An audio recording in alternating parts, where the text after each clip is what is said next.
Hello বন্ধুরা, Bengali village ব্লগে তোমাদের সবাইকে স্বাগত জানাচ্ছি। আমি মাধবী। এই যে সকাল সকাল আমি রান্নার কাছে চলে এসেছি, আর তোমাদের দাদাভাই দেখো কত বাজার করে নিয়ে এসছে, আর আমি সেগুলো কেটে রেডিও করে ফেলেছি।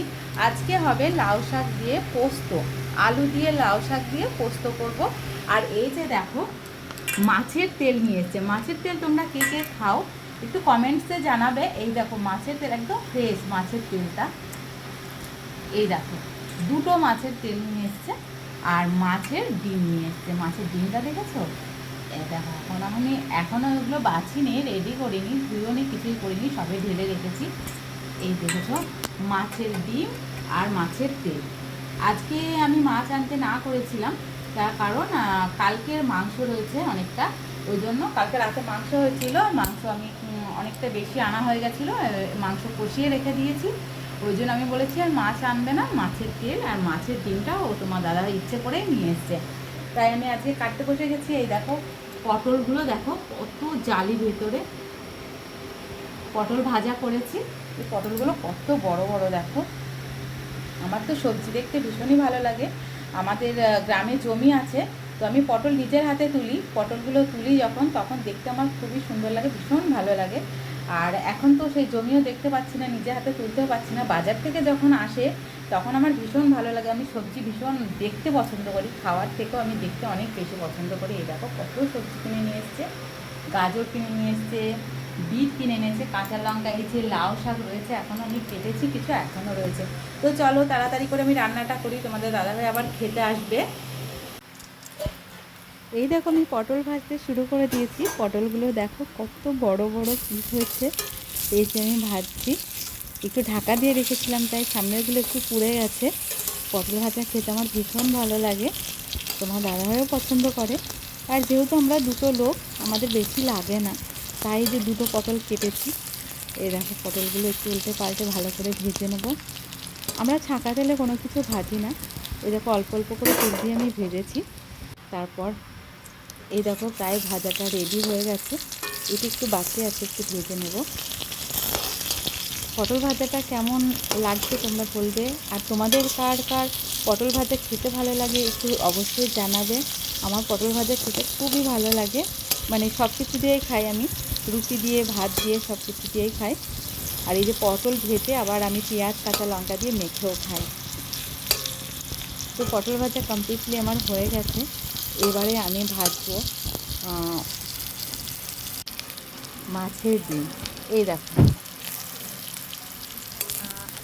মাছের ডিমটা পিস করি না, তার কারণ কাঁচা অবস্থায় পিস করলে অনেক গাছ চলে যায়, শক্ত হয় অনেক, তাই আমি ভেজে নিই, ভেজে নিয়ে তারপরে পিস করি।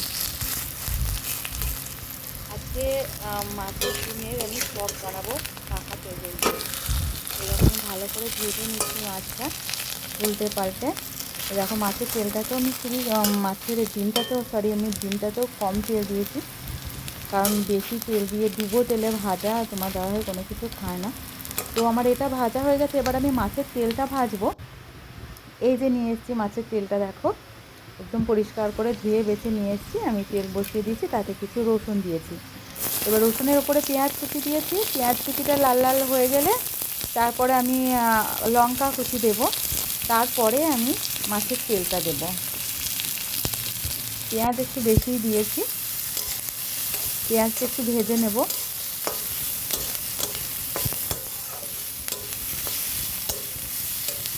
একটু ভালো করে ভাজা হয়ে গেলে আমি এতে কিছু লঙ্কার কুচি দিয়ে দেবো।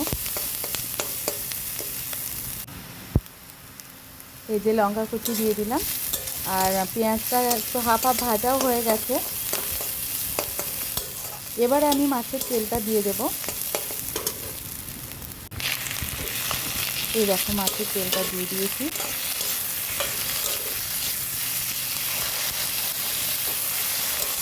এটা কি, তোমরা এটা কে কে খাও আমাকে একটু কমেন্টে জানাবে। অ্যাকচুয়ালি আমি এটা খেতাম না, আমার বিয়ের আগে আমি এটা কোনোদিনই খাইনি, কারণ আমার মা কোনোদিন এটা বানায়নি, তাই আমি এটা খাইনি। এটা কি বলো তো, এটা হচ্ছে মাছের তেল। আমাদের বাড়িতে মাছের তেল খায় না, যদি বড় মাছ আনে তাহলে বড় একটা তেল পাওয়া যায়, সেটাও ফেলে দেয়। কিন্তু আমি শ্বশুরবাড়ি আসার পরে দেখছি যে আমার শাশুড়ি এই যে মাছের তেল বাজার থেকে বড় বড় মাছের তেল আনায় দিয়ে বানায়। তো আমার হাজব্যান্ড এই তেলটা ভীষণ পছন্দ করে। যেহেতু হাজব্যান্ড পছন্দ করে সেই হিসেবে আমাকেও পছন্দ করতে হয়। তার কারণ আমি যদি এটাকে পছন্দ না করি আমি এটা রান্না করতে পারবো না, আর ওর খাওয়াও হবে না। তাই ও যাতে খেতে পারে সেই হিসেবে আমিও এটা অপছন্দ থাকা সত্ত্বেও আমিও এটা খাওয়া ধরেছি বা রান্না করাও ধরেছি, রান্নাও করি আর নিজেও খাই। আর কারণ কি বলো তো, আমি যদি এটাকে ঘৃণা করি, আমি যদি না খাই যে মাছের তেল আবার মানুষ খায় নাকি, আমি যদি এভাবে বলি তো ও খাবে না বা খেতে পারবে না। কিন্তু আমি জানি ওর এটা খুব পছন্দের, সেই হিসেবে আমাকেও খেতে হয় বা আমি এটা মেনে নিয়েছি বা মন থেকেই মেনে নিয়েছি যে না, এটা যেমনই খেতে হোক বা যাই হোক, কী উপকার আছে আমি ঠিক জানি না, ও খায়, ও পছন্দ করে, সেই হিসাবে আমিও পছন্দ করি। অ্যাকচুয়ালি কী বলো তো, বিয়ের পরে মেয়েদের নিজের পছন্দ বলে আর কিছুই থাকে না। সে খাওয়াই বলো আর পড়াই বলো আর ঘোরাই বলো, সব কিছু শ্বশুরবাড়ির লোকের পছন্দতেই হয় বা তাদেরকে খুশি করার জন্যে বহু কিছু মন থেকে মেনে নিতে হয়, ইচ্ছে না থাকলেও মন থেকে মেনে নিতে হয়। চলো, আমার এটা রান্নাটা হয়ে গেছে, আমি এটা নামাবো। তো কেমন হয়েছে তোমরা একটু বলবে, আর তোমরা কে কে এই মাছের তেল খাও সেটা একটু কমেন্টসে আমাকে জানাবে। আমি তেলটা হয়ে গেছে, আমি এটা নামিয়ে দিই, এটা কমপ্লিট হয়ে গেছে।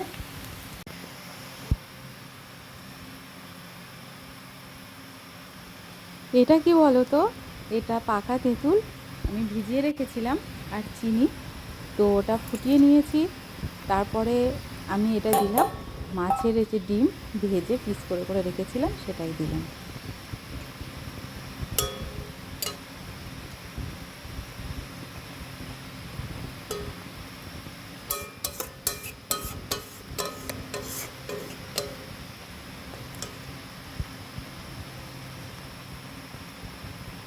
একটু পাকা তেঁতুল দিয়ে মাছের ডিমের টক করছি, এটা আমার ভীষণ ভালো লাগে। তোমার দাদাভাই এতটা খায় না, কিন্তু আমার ভীষণ ভালো লাগে বলে আমি করলাম। অল্প একটু করেছি, 4 পিস মাছের ডিমের পিস 4টে নিয়েছি, আর পাকা তেঁতুল একটু চিনি দিয়েছি, দিয়ে যে টক বানিয়েছি। দারুণ খেতে লাগে। তোমরা যদি কেউ না খেয়ে থাকো তো এটা বানাবে, দেখবে দারুণ খেতে লাগে। আমার তো ভীষণ ভালো লাগে, আমার মা এটা বানায়, তো আমি এটা বানালাম, তোমরাও করে খাবে, খুব ভালো লাগবে। এই দেখো আটা মেখে নিচ্ছি, আজকে রাতে রুটি করব। আর কি করব বলো তো, এই যে চিকেনটা রেডি হয়ে গেছে, মানে কষাচ্ছি এখন, সব কিছু দেওয়া হয়ে গেছে। চিকেন আমরা কাঁচা লঙ্কা দিয়েই খাই, আর আলু খুবই কম দিই, 1 পিস আলু 4 পিস করে দিয়েছি, একটা আলু 4টে পিস করে দিয়েছি। আমার ভাই আলু খেতে চায় না, আর আমি তো ডায়েটে আছি, আমি তো আলু আরোই খাই না। এই যে মাংসটা হয়ে যাচ্ছে, মাংসটা কমপ্লিট করে আমি রুটিটা করব, ততক্ষণে রুটিটা মেখে নিই। এই যে সবজির ঝুড়িতে দেখো কতগুলো লেবু আছে। তোমাদের দাদাভাই 1 গাদা লেবু নিয়ে এসেছিলো। লেবু আমার দেখতেও ভালো লাগে, খেতেও ভালো লাগে, আর সেন্টটা দারুণ লাগে। আমি লেবু পাতা, লেবু দেখলেই না নাকের কাছে নিয়ে যায়, আমার খুব ভালো লাগে। এই দেখো কতগুলো লেবু রয়েছে। তো আমার রাতের রান্না কমপ্লিট হয়ে গেল। ভিডিওটা কেমন লেগেছে জানাবে, আর আমার চ্যানেলটা সাবস্ক্রাইব করে দেবে। টাটা।